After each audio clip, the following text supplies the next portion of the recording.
அனைவருக்கும் வணக்கம். ஸ்ரீ சாயி சச்சரித்தம் அத்தியாயம் 18-19. ஹேமாத்வன் எவ்வாறு ஏற்றுக்கொள்ளப்பட்டு ஆசீர்வதிக்கப்பட்டார். திருவாளர் சாடே. திருமதி தேஷ்முக்கின் கதைகள். நல்ல எண்ணங்களின் அவா நிறைவேற்றத்தை ஊக்குவித்தல். உபதேச வகைகள். அவதூறு பேசுவது பற்றியும் உழைப்புக்கு ஊதியம் கொடுப்பது பற்றியும் போதனைகள். முந்தைய 2 அத்தியாயங்களில் துரித்த பிரம்ம ஞானத்தை விழைந்த பணக்காரர் பாபாவால் எவ்வாறு நடத்தப்பட்டார் என்பதை ஹேமாத்வன் விவரிக்கிறார். இந்த 2 அத்தியாயங்களிலும் ஹேமாத்வன் தாமே பாபாவால் எவ்வாறு ஏற்கப்பட்டு ஆசீர்வதிக்கப்பட்டார் எனவும் எங்கனம் நல்ல எண்ணங்களை பாபா ஊக்குவித்து அவைகளை பலனளிக்க செய்தார் எனவும் விவரித்து ஆத்மீக முன்னேற்றத்தை பற்றியும் அவதூறு பேசுவது குறித்தும் உழைப்புக்கு உரிய ஊதியத்தை பற்றியும் உள்ள பாபாவின் போதனைகளையும் அளிக்கிறார். முன்னுரை. தமது அடியவர்களின் தகுதிகளை முதலில் சத்குரு கவனிக்கிறார் என்பதும் பின்னர் அவர்கள் மனதை எள்ளளவும் குழம்பச் செய்யாமல் பொருத்தமான செயல்துறை கட்டளைகளை அளித்து ஆத்மானுபூதி என்ற லட்சியத்திற்கு தொடர்ந்து அவர்களை இட்டுச் செல்கிறார் என்பதும் நன்றாக அறியப்பட்ட உண்மையாகும். இவ்வகையில் சத்குரு எவைகளை உபதேசிக்கிறாரோ அல்லது கட்டளை இடுகிறாரோ அவைகள் பலரறிய வெளியிடப்படக்கூடாது என்று சிலர் கூறுகின்றார்கள். அவர்களுடைய உபதேசங்கள் பிரசுரிக்கப்பட்டால் பயனற்றவையாய் விடுகின்றன என்று சிலர் நினைக்கின்றார்கள். இக்கருத்து சரியானதன்று. சத்குருவானவர் ஒரு பருவமேகம் போன்றவர். தமது அமிர்தத்தினை நிகர் மொழிகளை தங்கு தடையின்றி விரிவாக அனைத்து இடங்களிலும் பரவும்படி கருதறிய ஆனந்தமழை பொழிகிறார்கள். இவைகளை நாம் மகிழ்ந்து அனுபவித்து நமது உள்ளம் நிறைவேதும் வரை ஜீரணித்துக் கொண்டு அதன் பின் தனிப்பயன் கருதி க்ஷேம ஒதுக்கீடு ஏதுமின்றி மற்றவர்களுக்கும் பரிமாற வேண்டும். நமது விழிப்பு நிலையில் அவர் போதிப்பவைகளுக்கு இந்நியதி பொருந்துவதுடன் நில்லாது கனவு நிலையில் அவர் நமக்கு அளிக்கும் காட்சிகளுக்கும் இது பொருந்துவதேயாம். உதாரணத்துக்கு ஒரு நிகழ்ச்சியை கூறுமிடத்து புத கௌஷிக ரிஷி தாம் கனவில் கண்டதான புகழ்பெற்ற ராமரக்ஷா ஸ்தோத்திரத்தை பதிப்பித்தார். தனது குழந்தைகள் உடல் நலமுறுதல் பொருட்டாக கசப்பான ஆனால் ஆரோக்கியமான மருந்துகளை அவர்களின் தொண்டைக்குள் வலிந்து புகட்டும் பாசமுள்ள தாயை போன்று சாய்பாபா தமது அடியவர்களுக்கு ஆன்மீக செயல்துறை கட்டளைகளை தெரிவித்தார். திரையிடப்பட்டதோ இரகசியமானதோ அல்ல, ஆனால் முற்றிலும் வெளிப்படையானவை. அவருடைய கட்டளைகளை பின்பற்றிய அடியவர்கள் தங்களின் குறிக்கோளை எய்தினார்கள். சாய்பாபாவை போன்ற சத்குருக்கள் நமது அறிவாற்றல் என்னும் கண்களை திறந்துவிட்டு ஆத்மாவின் தெய்வீக அழகுகளை நமக்கு புலப்படுத்துகிறார்கள். இது செய்யப்படும் போது புலன் உணர்வு பொருள்களில் நமக்குள்ள ஆசை மறைந்து விடுகிறது. விவேகம், வைராக்கியம் என்னும் இரட்டை கனிகள் நமது கைகளுக்கு கிட்டுகின்றன. ஞானம் என்பது தூக்கத்தில் கூட துளிர் விடுகின்றது. முனிவர்களின் தொடர்பை பெறும்போதும் அவர்களுக்கு சேவை செய்யும் போதும் அவர்களின் அன்பை பெறும்போதும் இவைகள் அனைத்தினையும் நாம் எய்துகிறோம். தமது அடியவர்களின் அவாக்களை பூர்த்தி செய்யும் ஆண்டவன் நமது உதவிக்கு வருகிறார். நமது தொல்லைகளையும் கஷ்டங்களையும் நீக்கி நம்மை மகிழ்வைது செய்கிறார். ஆண்டவனாகவே கருதப்படும் சத்குருவின் உதவியே இம்முன்னேற்றத்திற்கு முழுவதுமான காரணம் ஆகும். எனவே நாம் எப்போதும் சத்குருவை பின்பற்றியே இருந்து அவர் தம் கதைகளை செவிமடுத்து அவரின் பாதத்தில் வீழ்ந்து வணங்கி அவருக்கே சேவை செய்ய வேண்டும். இப்போது பிரதான கதைக்கு வருவோம். திருவாளர் சாடே. பல ஆண்டுகளுக்கு முன் பம்பாயில் கவர்னர் ரே பிரபுவால் அடக்கப்பட்ட கிராஃபோர்ட் நடப்பாட்சியின் போது சிறிதளவு பிரசித்தி பெற்றிருந்த திரு சாடே என்னும் பெருந்தகை ஒருவர் இருந்தார்.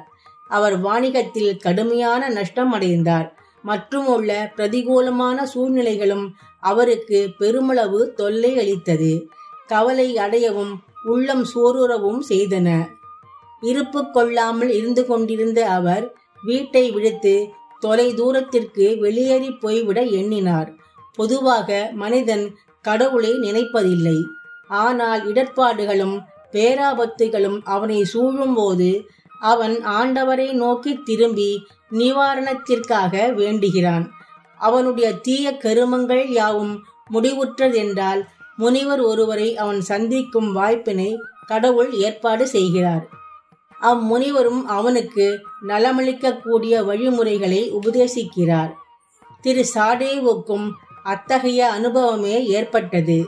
தத்தம் தேவைகள் பூர்த்தி செய்யப்படவும் மனசாந்தியை அடைவதற்கும் ஏதுவாக சாய்பாபாவின் தரிசனத்தை பெற ஏராளமான மக்கள் திரளாக சென்று கொண்டிருக்கும் சீரடிக்கு போகும்படி அவருக்கு அவரது நண்பர்கள் அறிவுரை கூறினார்கள்.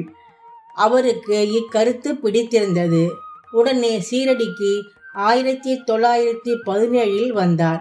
பரபிரம்மமாகவும் சுயஞ்சோதியாகவும் களங்கமற்றதாயும் தூயதாகவும் உள்ள சாய்பாபாவின் ரூபத்தை கண்ணுற்று அவரது மனம் பதைப்பதை விடுத்து சாந்தமுற்றது. தமது முற்பிறவிகளில் ஏற்பட்ட நல்வினைகளின் குவியலே தம்மை பாபாவின் புனித திருவடிகளுக்கு கொணர்ந்தது என அவர் நினைத்தார். அவர் உறுதியான மனத்திற்பம் வாய்க்க பெற்ற மனிதர். உடனேயே அவர் குரு சரிதத்தை பாராயணம் செய்யத் தொடங்கினார். சப்தத்தில் பாராயணம் பூர்த்தியானதும் அன்று இரவு பாபா அவருக்கு ஒரு காட்சி அளித்தார். அது இவ்வாறானது. பாபா குரு சரிதத்தை தமது கரங்களில் வைத்துக்கொண்டு அதன் உட்பொருளை முன்னால் அமர்ந்து கவனத்துடன் கேட்டுக்கொண்டிருந்த திரு சாடேவிற்கு விவரித்துக் கொண்டிருந்தார். அவர் விழித்தெழுந்து பின்னர் தமது கனவினை நினைவு கூர்ந்து மிகவும் மகிழ்ச்சியடைந்தார். அறியாமையினுள் குரட்டை விடும் தம்மை போன்ற ஆத்மாக்களை பாபாவின் எல்லையற்ற கருணையை எழுப்பிவிட்டு குரு சரித்திர அமுதத்தினை சுவைக்கும்படி செய்கிறது என்று அவர் நினைத்தார். மறுநாள் காக்கா சாஹிப் தீக்ஷித்திடம் இக்காட்சியை பற்றி அவர் தெரிவித்து சாய்பாபாவிடம் அதன் பொருளை பற்றியும் நுட்ப குறிப்பினை குறித்தும் கேட்கும்படி வேண்டிக் கொண்டார். அதாவது, ஒரு வாரம் பாராயணம் செய்தது போதுமா அல்லது மீண்டும் ஆரம்பிக்க வேண்டுமா என்பதாக. காக்கா சாஹிப் தீக்ஷித்தும் தமக்கு கிடைத்த ஓர் உரிய சந்தர்ப்பத்தில் பாபாவை நோக்கி, தேவா, இந்த காட்சியால் திரு சாடேவுக்கு எதனை குறிப்பிடுகிறீர்கள்? அவர் சப்தத்தை நிறுத்திவிடலாமா, தொடர வேண்டுமா? அவர் ஓர் எளிய அடியவர். அவரது அவா நிறைவேற்றப்படுதல் வேண்டும். அவருக்கு காட்சியின் பொருள் விளக்கப்பட்டு அவர் ஆசீர்வதிக்கப்பட வேண்டும் என கேட்டுக்கொண்டார். பாபாவும் அவர் மற்றொரு சப்தம் பாராயணம் செய்ய வேண்டும். அதை அவர் கவனமாக கற்பாராயின் அவர் தூயவராகி நன்மை பெறுவார். பரமாத்மாவும் மகிழ்வடைந்து இச்சம்சார வாழ்க்கையின் பந்தங்களினின்று அவரை விடுவிப்பார் என பதிலளித்தார். இச்சமயத்தில் ஹேமாத் பந்த் அங்கே இருந்தார். அவர் பாபாவின் கால்களை பிடித்துவிட்டு கொண்டிருந்தார். பாபாவின் சொற்களை கேட்டதும் அவரது மனதில் பின்வருமாறு சிந்திக்கலானார். என்ன, திரு சாடே ஒரு வாரமே படித்து பரிசை பெற்று கொண்டார். 40 ஆண்டுகளாக ஒரு பயனும் இன்றி நான் படித்துக் கொண்டிருக்கிறேன். இந்த இடத்தில் அவரது 7 நாள் வாசம் பலனளிக்க நேரிட்டு எனது 7 வருட வாசம் பலன் ஏதுமின்றி போகின்றது. தம் அறிவுரையால் என்னை ஆசீர்வதிக்கவும் தமது அமுதத்தை என் மீது பொழிய வேண்டும் எனவும் கருணை மேகத்திற்காக காத்து கொண்டிருக்கும் சாதக பறவையைப் போல எப்போதும் நான் காத்து கொண்டிருக்கிறேன். இந்த எண்ணம் அவர் மனதில் குறுக்கிட்ட அத்தருணமே பாபா அதனை அறிந்து கொண்டார். பாபா பக்தர்களின் எல்லா எண்ணங்களையும் படித்து புரிந்து கொண்டு தீய எண்ணங்களை கீழடக்கி நல்ல எண்ணங்களை ஊக்குவித்தார் என்பது அடியவர்களின் அனுபவம் ஆகும். ஹேமாத் பந்தின் உள்ளத்தை படித்தறிந்து கொண்ட பாபா உடனே அவரை எழுந்து சாமாவிடம் சென்று 15 ரூபாய் தட்சிணையாக பெற்றுக்கொண்டு அங்கு சிறிது நேரம் அவருடன் உரையாடிய பின்னர் திரும்பி வரும்படி கேட்டார். பாபாவின் மனதில் கருணை உதயமாகியது. எனவேதான் அவர் இக்கட்டளையை இட்டார். யார்தான் பாபாவின் ஆணையை மீற முடியும்? ஹேமாத் பந்த் உடனே மசூதியை விட்டு சாமாவின் வீட்டிற்கு வந்தார். அவர் அப்போதுதான் குளித்துவிட்டு வேட்டியை உடுத்திக் கொண்டிருந்தார். அவர் வெளியே வந்து ஹேமாத் பந்தை நோக்கி, தாங்கள் இப்போது இங்கே இருப்பது எங்கனம்? மசூதியிலிருந்து தாங்கள் வந்துள்ளதாக தோன்றுகிறதே.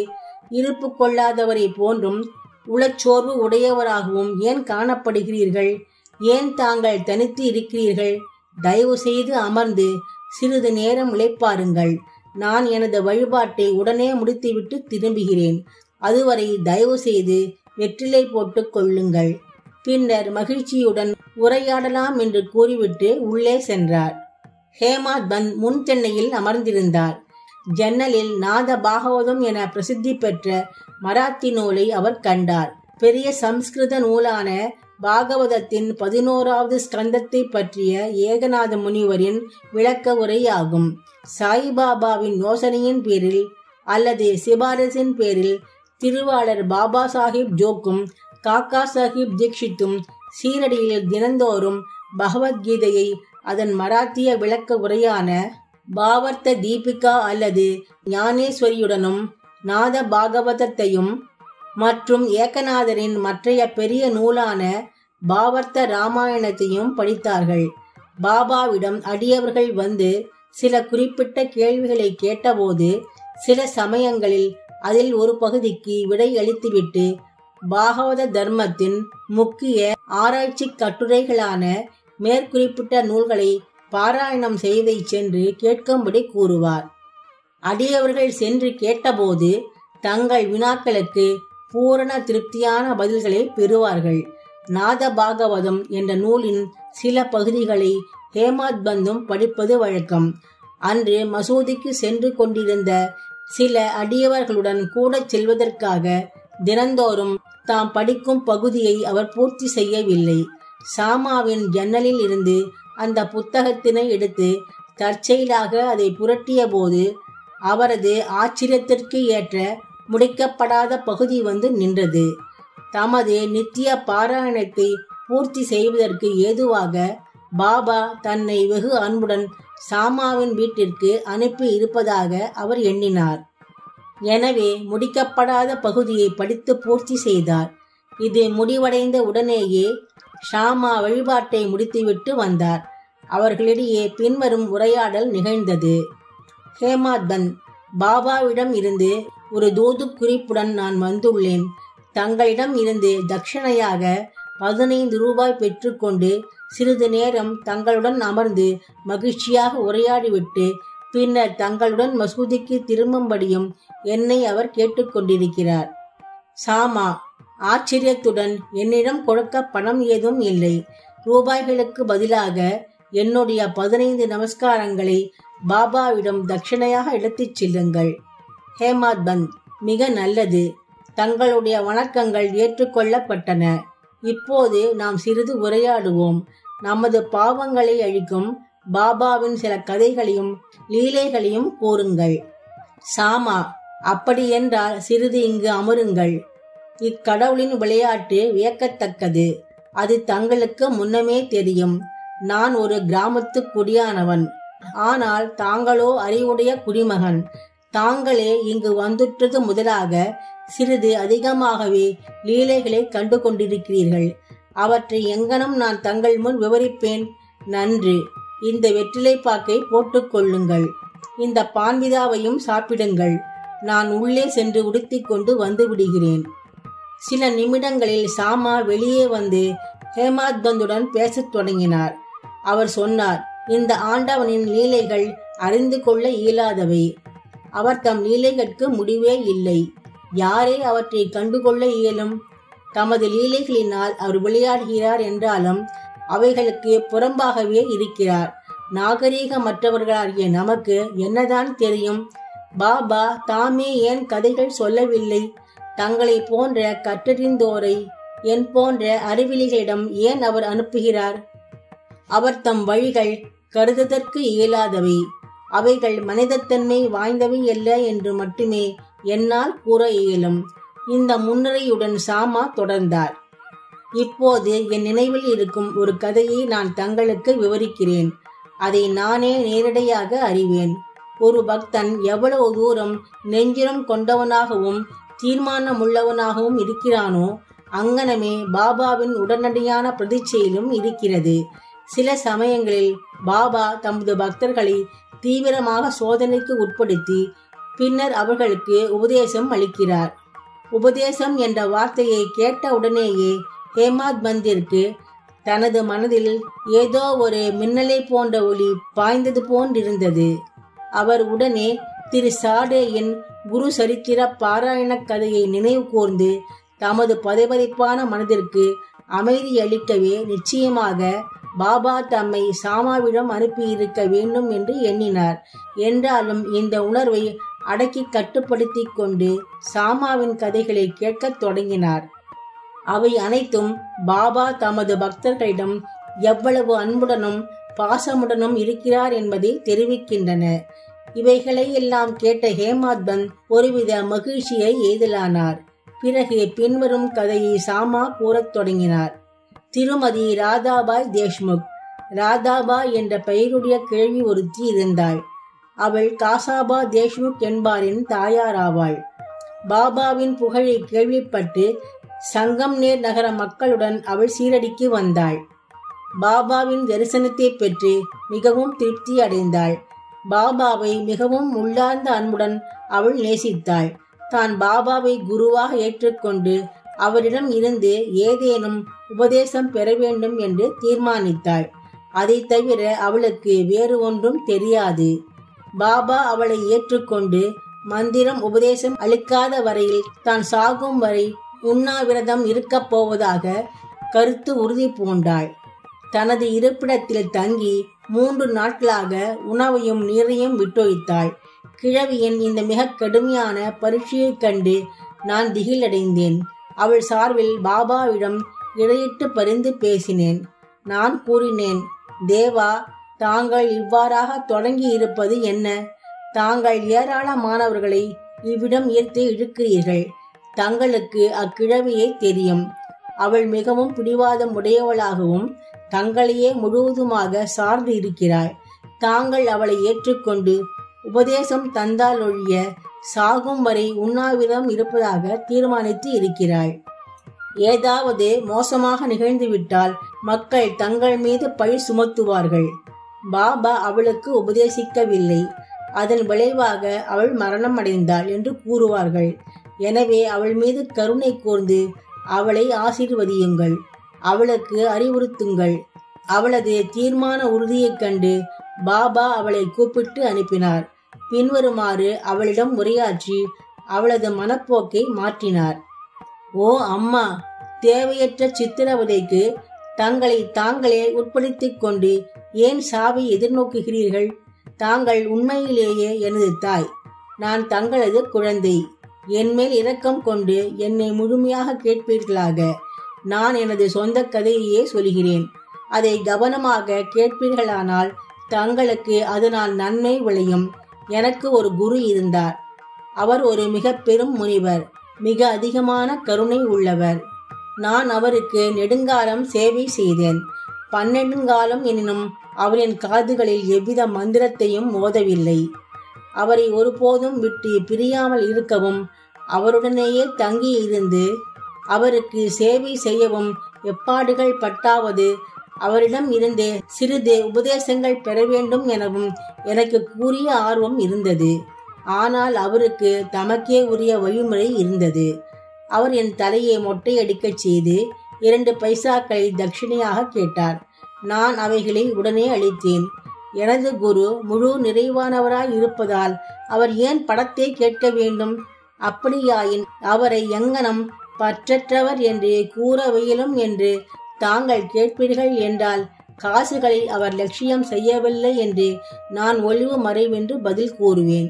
அவைகளை கொண்டு அவருக்கு ஆக வேண்டியது என்ன? அவர் தம் 2 பைசாக்கள் ஆவன உறுதியான நம்பிக்கை, பொறுமை அல்லது விடாமுயற்சி. இவை 2 பைசாக்களை அல்லது பொருள்களை நான் அவருக்கு அளித்தேன். அவரும் மனம் மகிழ்ந்தார். எனது குருவிடம் தஞ்சமாக நான் 12 ஆண்டுகள் இருந்தேன். அவர் என்னை வளர்த்தார். உணவுக்கும் உடைக்கும் பஞ்சம் இல்லை. அவர் முழுமையும் அன்புடையவராகவும் இருந்தார். ஆம், அவர் அன்பின் அவதாரமே ஆவார். எங்கனம் நான் அதை விவரிக்க இயலும்? அவர் என்னை மிக மிக அதிகமாக விரும்பினார். அவரை போன்ற குரு அபூர்வம்.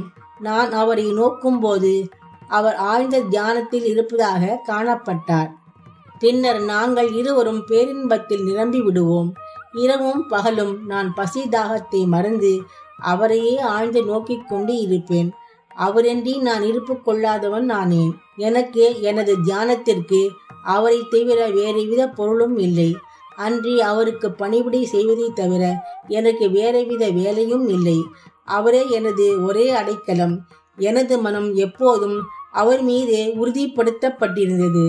இதுவே ஒரு பைசா தட்சிணையாகும். சபூரி, பொறுமை அல்லது விடாமுயற்சி என்பது மற்றொரு பைசாவாகும். குருவிடம் நான் பொறுமையுடனும் மிக நீண்ட காலம் வரையும் அவருக்கு சேவை செய்தேன். இந்த சபூரியானது உங்களை இவ்வுலக வாழ்க்கை என்னும் பெருங்கடலை கடப்பதற்கு உரிய தோணியிலேற்றி அக்கறை சேர்ப்பிக்கும். மனிதனிடத்தில் உள்ள ஆண்மையே சபூரி. அது பாவங்களையும் வேதனைகளையும் நீக்குகிறது. பல்வேறு வகைகளில் பேராபத்துக்களை விலக்குகிறது. எல்லா அச்சங்களையும் அப்பால் அகற்றுகிறது. கடை முடிவாக உங்களுக்கு வெற்றி அளிக்கிறது. சபூரி நற்பண்புகளின் சுரங்கம், நல்லெண்ணங்களின் கூட்டாளி. நிஷ்டா. நிஷ்டாவும் சபூரியும் ஒருவரை ஒருவர் மிக நெருக்கமாக நேசிக்கும் இரட்டை சகோதரிகளை நிகழ்த்தவை. என்னுடைய குரு ஒருபோதும் வேறெதையும் என்னிடம் இருந்து எதிர்பார்த்ததில்லை. அவர் என்னை ஒருபோதும் புறக்கணித்ததும் இல்லை. எப்போதும் என்னை பாதுகாத்தார். நான் அவருடன் தங்கி வாழ்ந்தேன். சில சமயம் அவரை விட்டு பிரிந்து வாழ்ந்தேன். எனினும் நான் ஒருபோதும் அவர் தம் அன்புடைமைக்கு தேவையோ அன்பின்மையோ கண்டதில்லை. தாய் ஆமையானது தனது இளங்குட்டிகள் தன் அருகில் இருப்பினும், தன்னை விட்டு நீங்கி ஆற்றின் அக்கறையில் இருப்பினும் தனது அன்பு பார்வையால் பேணி வளர்க்கும். அதே விதமாக அவர் தம்முடைய கண்ணோட்டத்தினாலேயே எப்போதும் என்னை பாதுகாத்தார். ஓ அன்னையே, எனது குரு எனக்கு எவ்வித மந்திரத்தையும் போதிக்கவில்லை. பின்னர் நான் எங்கனம் தங்களுக்கு காதுகளில் மந்திரத்தை ஓத முடியும்? குருவின் ஆமையினத்தை நிகழ்த்த அன்பு கண்ணோட்டம் ஒன்றே நமக்கு மகிழ்ச்சியை நல்குகிறது. எவரிடம் இருந்தும் மந்திரமோ உபதேசமோ பெற முயலாதீர்கள். என்னையே உங்களது எண்ணங்கள், செயல்கள் இவற்றின் ஒரே குறிக்கோளாக அமைத்துக் கொள்ளுங்கள். சந்தேகம் ஏதுமின்றி நீங்கள் நிச்சயம் பரமார்த்திகம் எய்துவீர்கள். என்னை உங்களது முழு இருதயத்தோடு நோக்குங்கள். பதிலாக நானும் அங்கனமே தங்களை நோக்குவேன். இம்மசூதியில் அமர்ந்து கொண்டு நான் உண்மையையே பேசுகிறேன். உண்மையை தவிர வேறெதுவும் பேசவில்லை. சாதனைகள் ஏதும், 6 சாத்திரங்களில் கை தேர்ந்த அறிவு ஏதும் தேவையில்லை. உங்களது குருவினிடத்தில் நம்பிக்கையும் பற்றுறுதியும் கொள்ளுங்கள். குருவே தனி ஒருவரான நடத்துனர், இயக்குனர் என நம்புங்கள்.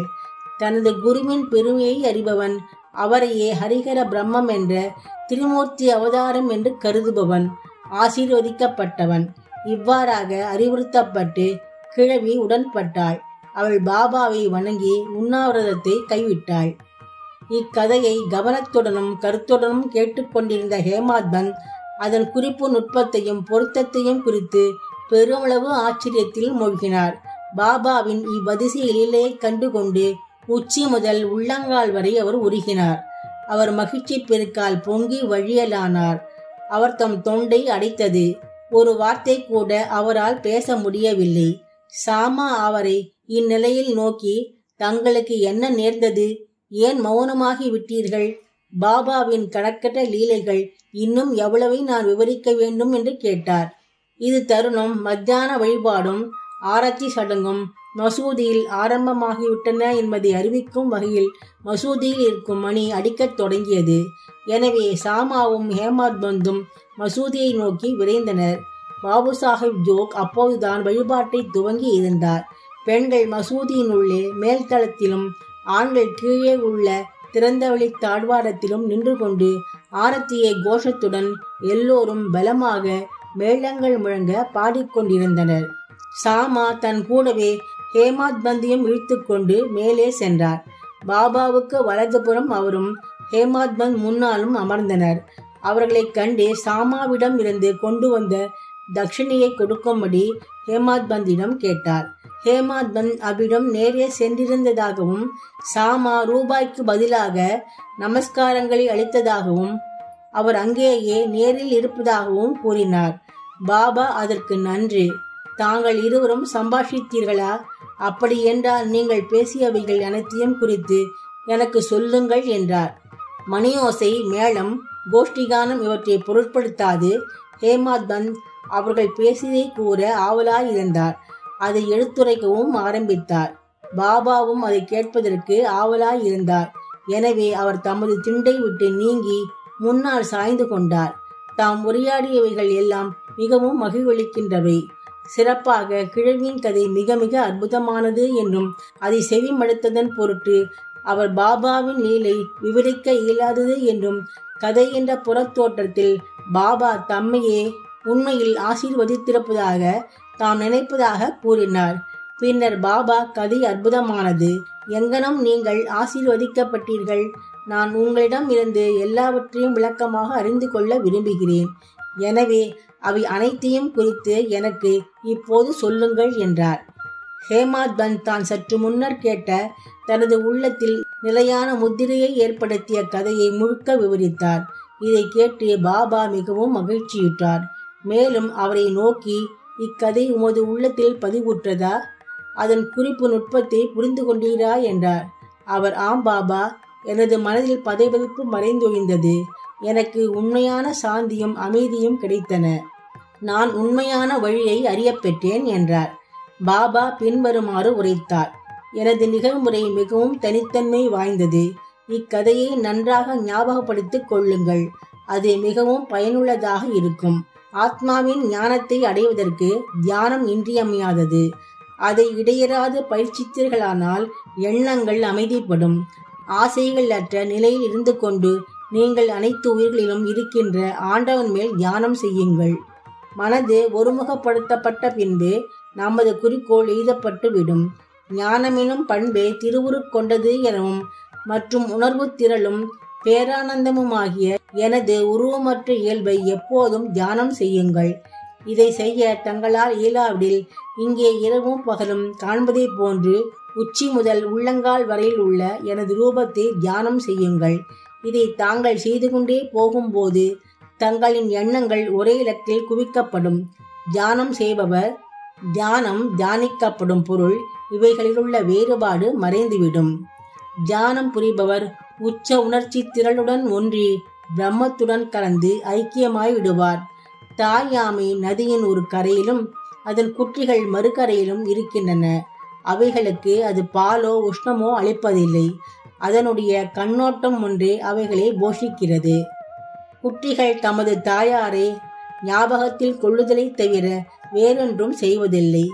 தாயாமைகளின் கண்ணோட்டம் குற்றிகளுக்கு காலூன்றி பெய்யும் அமுத மழையாகவும் ஊட்ட பண்பிற்கும் மகிழ்ச்சிக்கும் உள்ள ஒரே தோற்றுவாயாகவும் இருக்கிறது. குருவுக்கும் சீடர்களுக்கும் இடையிலுள்ள உறவும் அத்தகையதே ஆகும். பாபா இம்மொழிகளை உதிர்த்து முடித்த பின்பு ஆரத்தி கோஷ்டிகானம் முடிவு பெற்றது. அனைவரும் உரக்க ஒரே குரலில் சச்சிதானந்த சுரூபியா இருக்கிற சத்குரு சாய்நாத மகாராஜிக்கு ஜெய் என்று கூவினார்கள். அன்பார்ந்த வாசகர்களே, நாமும் இந்த நேரம் மசூதியில் கூட்டத்துடன் நின்று கொண்டிருப்பதாக நினைத்துக் கொள்வோம். ஜெய ஜெய கோஷத்தில் நாமும் அவர்களுடன் பங்கு கொள்வோம். ஆரத்தி சடங்கு முடிவடைந்த பின்னர் பிரசாதம் விநியோகிக்கப்பட்டது. வழக்கம்போல் பாபு சாஹிப் ஜோப் முன்னே வந்து பாபாவை வணங்கிய பின் அவரின் உள்ளங்கி நிறைய கற்கண்டை அளித்தார். பாபா இவை முழுவதையும் ஹேமாத் பந்தின் கைகளில் திணித்து அவரிடம் இக்கதையை உள்ளத்தில் இருத்தி நன்றாக நினைவில் வைத்துக் கொள்வீர்களேயானால் தங்களது நிலையும் கற்கண்டை போலவே சுவையுள்ளதாகும். உங்களது எல்லா விருப்பங்களும் நிறைவேற்றப்படும். நீங்களும் சந்தோஷமாய் இருப்பீர்கள் என்று கூறினார். ஹேமாத் பந்த் பாபாவின் முன்னால் பணிந்து வணங்கி, இவ்வாறே எனக்கு அனுகூலம் செய்யுங்கள், என்னை எப்போதும் ஆசீர்வதித்து காப்பாற்றுங்கள் என்று கெஞ்சி கேட்டுக்கொண்டார். பாபா அதற்கு இக்கதையை கேட்டு அதனை குறித்து தியானித்து அதன் மெய்க்கருத்தை ஜீரணித்துக் கொள்ளுங்கள். அப்போது உங்களிடத்தே தாமே உருவொளிப்படுத்தி காட்டுகின்ற ஆண்டவரை நீங்கள் எப்போதும் ஞாபகமூட்டி தியானித்துக் கொண்டிருப்பீர்கள் என்று பதிலளித்தார். அன்பான வாசகர்களே, அப்போது ஹேமாத் பந்த் கற்கண்ட பிரசாதத்தை பெற்றார். நாமும் இப்போது கற்கண்டு பிரசாதம் அல்லது இக்கதையின் அமிர்தத்தை பெறுகிறோம். அதை நாம் உள நிறைவடையும் வரை பருகுவோம், அதை தியானிப்போம், அதை ஜீரணித்துக் கொள்வோம். பாபாவின் அருளினால் வலிமையுடனும் மகிழ்ச்சியுடனும் இருப்போம். ஆமென். 19ஆம் அத்தியாயத்தின் இறுதியில் ஹேமாத் பந்த் மற்றும் சில விஷயங்களை பற்றி கூறியிருக்கிறார். அவைகள் கீழே தரப்பட்டுள்ளன. நமது குணத்தை பற்றி பாபாவின் அறிவுரை. பின்வரும் பாபாவின் மொழிகள் பொதுவானவை, விலை மதிக்க முடியாதவை. அவைகள் மனதில் இருத்தப்பட்டு அதற்கு ஏற்ப செயல்பட்டு வந்தால் எப்போதும் உங்களுக்கு நன்மை அளிக்கும். ஏதேனும் உறவோ தொடர்போ இல்லாவிடில் ஒருவரும் எங்கும் செல்வதில்லை. ஏதேனும் ஜீவராசிகளோ மனிதர்களோ உங்களிடம் வர நேர்ந்தால் அவர்களை பண்பென்றி விரட்டிவிட வேண்டாம். அவர்களை நன்றாக வரவேற்று உரிய மரியாதையுடன் நடத்துங்கள். தாகமாய் இருப்போர்க்கு தண்ணீர் கொடுத்த போதும், பசியாய் இருப்போர்க்கு உணவு அளித்த போதும், ஆடையற்றவர்களுக்கு ஆடை அளித்த போதும், உட்காருவதற்கும் இளைப்பாறுவதற்கும் உங்களது திண்ணையை மற்றவர்க்கு அளித்த போதும் ஸ்ரீஹரி நிச்சயம் மகிழ்விடுவார். யாராவது உங்களிடம் பணம் கேட்டு உங்களுக்கு கொடுக்க மனதில்லாமல் இருந்தால் கொடுக்காதீர்கள். ஆனால் அவரை பார்த்து நாயை போன்று குறைக்க வேண்டாம். யாரேனும் நூற்றுக்கணக்கான விஷயங்களை உங்களுக்கு எதிராக கூறட்டும், ஆனால் கசப்பான எவ்விதத்திலும் அவர்களுக்கு பதிலளிக்கும்படியான சீற்றம் கொள்ளாதீர்கள். இவ்வாறான விஷயங்களை எப்போதும் சகித்து கொண்டிருப்பீர்களேயானால் நீங்கள் நிச்சயம் மகிழ்ச்சி அடைவீர்கள். உலகம் தலைகீழாக மாறட்டும், நீங்கள் இருந்த இடத்திலேயே இருங்கள். உங்கள் இருப்பிடத்தில் நின்று கொண்டோ வசித்துக் கொண்டோ அனைத்து விஷயங்களும் உங்கள் முன்னர் கடந்து செல்லும் காட்சியினை அமைதியுடன் பார்த்து கொண்டிருப்பீர்களாக. உங்களிடம் இருந்து என்னை பிரிக்கும் வேற்றுமை சுவரை இடித்து விடுங்கள். பின்னர் நமது சந்திப்பிற்கு உரிய சாலையானது தடங்களின்றியும் திறந்தும் இருக்கும். நான் நீ என்ற வேறுபாட்டு உணர்வை குருவிடம் இருந்து சீடனை பிரிக்கும் தடையரணாகும். அது அழிக்கப்பட்டாலின்றி இரண்டரக் கலத்தல் அல்லது ஐக்கியமாதல் இயலாது. கடவுளே சகலத்திற்கும் ஒரே உரிமையாளர், வேறொருவரும் நமது பாதுகாவலர் அல்ல. அவர் வேலை செய்யும் முறைமை அசாதாரணமானது, விலை மதிக்க முடியாதது, அறிவால் அறிய முடியாதது. அவரது சங்கல்பமே ஈடேறும். அவர் நமக்கு வழிகாட்டுவார், நமது உள்ளத்தின் ஆசைகளை பூர்த்தி செய்வார்.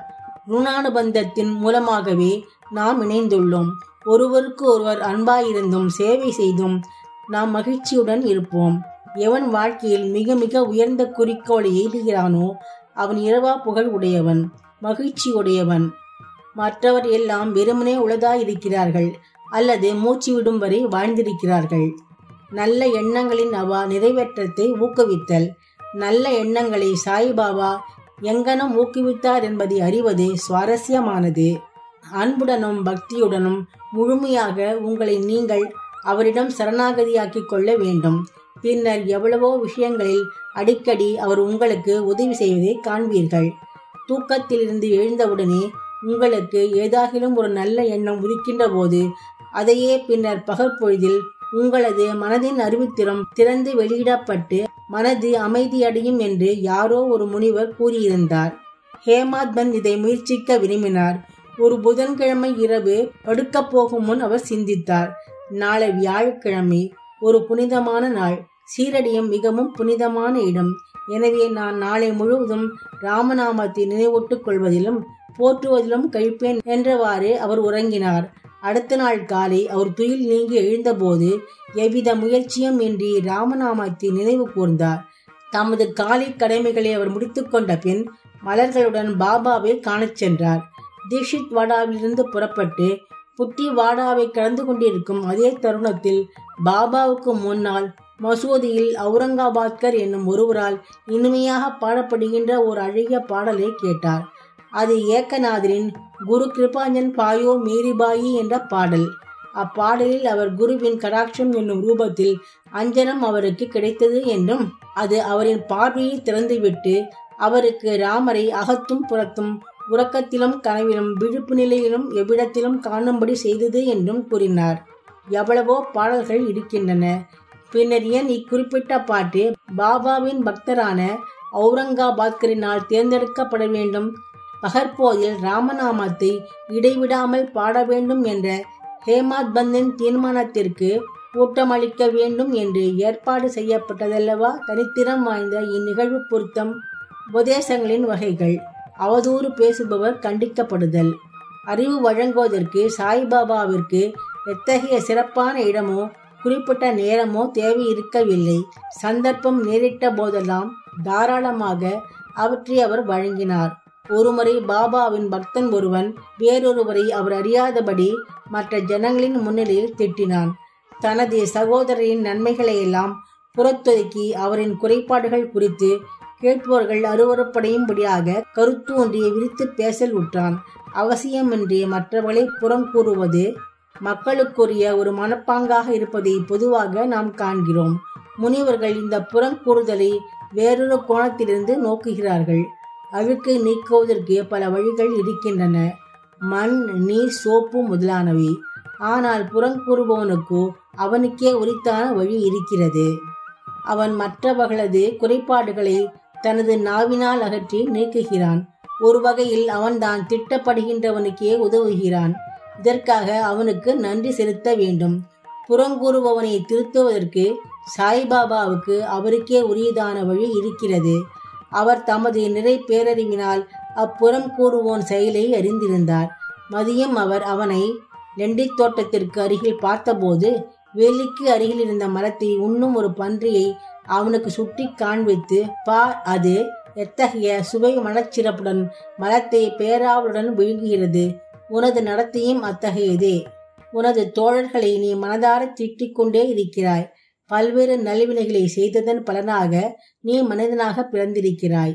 இவ்வாறு நீ நடந்து கொண்டால் சீரடி உனக்கு எவ்விதத்திலாவது உதவி செய்யுமா என்று கேட்டு அவனுக்கு அறிவுரை வழங்கினார். அப்பக்தன் இப்பாடத்தை உள்ளத்தில் ஏற்றுக்கொண்டு சென்றான் என்று சொல்ல தேவையில்லை. இவ்விதமாக பாபா அவசியம் நேரிட்ட போதெல்லாம் அறிவுரைகளை வழங்கிக் கொண்டே இருந்தார். இவைகள் நமது மனதில் ஏற்றுக்கொள்ளப்பட்டு அதன்படி செயலாற்றப்பட்டால் ஆன்மீக லட்சியம் நெடுந்தொலைவில் இல்லை. என் ஹரி இருந்தால் அவர் எனது கட்டிலேயே எனக்கு உணவளிப்பார் என்னும் ஒரு பழமொழி இருக்கிறது. உணவு உடை விஷயத்தில் மட்டுமே இப்பழமொழி உண்மை. ஆனால் இதை நம்பி எவனாகிலும் அமைதியாக அமர்ந்து கொண்டு ஆன்மீக விஷயங்களில் ஒன்றும் செய்யாமல் இருந்தால் அவன் படுவீழ்ச்சி எய்துவான். ஆன்ம உணர்வடைய தன்னைத்தான் தனக்கு இயலும் உச்ச அளவு செயலில் முனைவித்து கொள்ள வேண்டும். எவ்வளவு அதிகம் அவன் பெருமுயற்சி கொள்கிறானோ அவ்வளவு அதிகம் அவனுக்கு நல்லது. பாபா தாம் நிலம், காற்று, நாடு, உலகம், ஒளி, மோட்சம் ஆகியவை எங்கனும் இடம் கொண்டிருக்கும் சர்வ வியாபி என்னும் தாம் ஒரு வரையறை உடையவரல்ல என்றும் கூறினார். பாபா 3.5 முழ உயரமுள்ள அவரின் உடம்பே என்று எண்ணுபவர்களின் தவறான கருத்தை நீக்குதற் பொருட்டாக அவர் இந்த ரூபத்தில் தாமே அவதரித்து கொண்டார். இரவும் பகலும் எந்த பக்தனாவது பூர்ண ஆத்ம சரணாகதியுடன் அவர் மீதே தியானம் புரிவானாயின் அவன் அவருடன் 2.5 இனிப்பும் சர்க்கரையும் போன்றும் அலையும் கடலும் போன்றும் கண்ணும் ஒளியும் போன்றும் முழுமையான ஐக்கியத்தை தூத்துணர்வான். பிறப்பு இறப்பு என்னும் சுழலை ஒழித்து அமைதியுற வேண்டியவன் நேர்மையான வாழ்க்கையை நடத்த வேண்டும். அமைதியும் கட்டுப்பட்ட மனதுடன் இருக்க வேண்டும். யாரையும் உடனே புண்படுத்தும்படியாக ஒருவரிடமும் வெட்டென்று பேசக்கூடாது. எப்போதும் நல்வினைகளில் தன்னை ஈடுபடுத்திக் கொள்ள வேண்டும். தனது கடமைகளை செய்ய வேண்டும். தானே உள்ளத்தாலும் உயிராலும் அவரிடம் சரணாகதி அடைய வேண்டும். அதன் பின்னர் அவன் எதற்கும் பயப்பட வேண்டியதில்லை. அவரையே முழுமையாக நம்புபவனும் அவர் தம் லீலைகளை கேட்டு அதையே விவரமாக எடுத்து கூறுபவனும் வேறதை பற்றியும் சிந்திக்காதவனும் ஆத்மானுபூதியை அடைவது உறுதி. பாபா தமது பெயரையே நினைவில் வைக்கும்படியும் தம்மிடமே சரணாகதி அடையும்படியும் பலரை கேட்டுக்கொண்டார். ஆனால் தாங்கள் யார் என்று அறிய விரும்பியவர்களுக்கு சரவணத்தையும் மனனத்தையும் அறிவுறுத்தினார். சிலரை கடவுள் பெயரை நினைவில் வைத்துக் கொள்ளும்படியும், சிலரை அவரது லீலைகளை கேட்டுக்கொண்டிருக்கும்படியும், சிலரை தமது பாதபூஜை செய்யும்படியும், சிலரை அத்தியாத்ம ராமாயணம், ஞானேஸ்வரி மற்றும் பிற திருமுறை நூல்களை படிக்கும்படியும் அறிவுறுத்தினார். சிலரை தமது பாதத்தடியில் அமரும்படி இருத்தி வைத்தார். சிலரை கண்டோபா கோவிலுக்கு அனுப்பினார். சிலரை விஷ்ணுவின் 1000 நாமங்களை ஜபம் செய்யும்படியும் மற்றும் சிலரை சாந்தோக்கிய உபனிஷதம், கீதையை கற்கும்படியும் கூறினார். அவர் தம் உபதேசங்களுக்கு எவ்வித வரைமுறையோ கட்டுப்பாடோ கிடையாது. சிலருக்கு அதை நேரடியாகவே கொடுத்தார், மற்றும் சிலருக்கு கனவில் காட்சிகள் மூலம் அளித்தார். குடிப்பழக்கத்துக்கு அடிமையாயிருந்த ஒருவரின் கனவில் அவர் தோன்றி அவரது மார்பில் உட்கார்ந்து அழுத்தி மதுவை தொடுவதில்லை என்று அவர் சத்தியம் செய்து கொடுத்த பின்பு அவரை விட்டு அகன்றார். சிலருக்கு கனவில் குரு பிரம்மா போன்ற மந்திரங்களை விளக்கினார். ஹடயோகம் பழகி கொண்டிருந்த பக்தர் ஒருவருக்கு ஹடயோக பயிற்சிகளை நிறுத்திக் கொள்ள வேண்டும் என்று அமைதியுடன் அமர்ந்து பொறுமையாய் இருக்க வேண்டும் என்று சொல்லி அனுப்பினார். அவரது எல்லா வழிகளையும் செயல்முறைகளையும் விவரிக்க இயலாது. சாதாரண உலக விவகாரங்களில் தமது செயல்களால் முன் உதாரணங்கள் அமைத்தார். அவைகளில் ஒன்று கீழே தரப்பட்டிருக்கிறது. உழைப்புக்கு கூலி. ஒரு நாள் மத்தியான வேளையில் ராதாகிருஷ்ணமாயின் வீட்டிற்கு அருகில் பாபா வந்து எனக்கு ஒரு ஏணி கொண்டு வாருங்கள் என்று கூறினார். சிலர் அதை கொண்டு வந்து பாபா குறிப்பிட்ட அதை ஒரு வீட்டு சுவரில் சாய்த்து வைத்தனர். வாமன் கோன்கருடைய வீட்டு கூரையின் மீது ஏறி ராதாகிருஷ்ணமாயின் கூரையின் மீது நடந்து சென்று மற்றொரு மூலையில் இருந்து கீழே இறங்கினார். பாபா எந்த குறிக்கோளுடன் இருந்தார் என்பதை ஒருவரும் அறிய இயலவில்லை. மலேரியா காய்ச்சலால் ராதாகிருஷ்ணமாயி நடுங்கிக் கொண்டிருந்தாள். அதை ஓட்டி விரட்டுதற் பொருட்டு அவர் மேலே ஏறி இருக்கலாம். கீழே இறங்கினவுடனே ஏணியை கொண்டு வந்தவர்களுக்கு பாபா 2 ரூபாய் கொடுத்தார். சிலர் தைரியத்துடன் பாபாவை ஏன் அவர் இவ்வளவு அதிகம் கொடுத்தார் என்று கேட்டனர். அதற்கு அவர் ஒருவரும் மற்றவர்களின் உழைப்பை வெறுமையாக கொள்ளக்கூடாது என்று கூறினார். உழைப்பவனுக்கு அவனுக்கு உரியவைகள் ஒழுங்காகவும் தாராளமாகவும் கொடுக்கப்பட வேண்டும். பாபா அறிவுறுத்திய இக்கொள்கை பின்பற்றப்பட்டால், அதாவது உழைப்பிற்கான கூலி ஒழுங்காகவும் திருப்திகரமாகவும் அளிக்கப்பட்டால், தொழிலாளர்கள் இன்னும் சிறப்பாக வேலை செய்வார்கள். தொழிலாளர்களும் முதலாளிகளும் லாபம் அடைவார்கள். இழுத்து மூடுவதற்கோ வேலை நிறுத்தங்களுக்கோ இடமே இல்லை. தொழிலாளி முதலாளி மனஸ்தாபமும் இல்லை. ஸ்ரீ சாயியை பணிக. அனைவருக்கும் சாந்தி நிலவட்டும். நன்றி.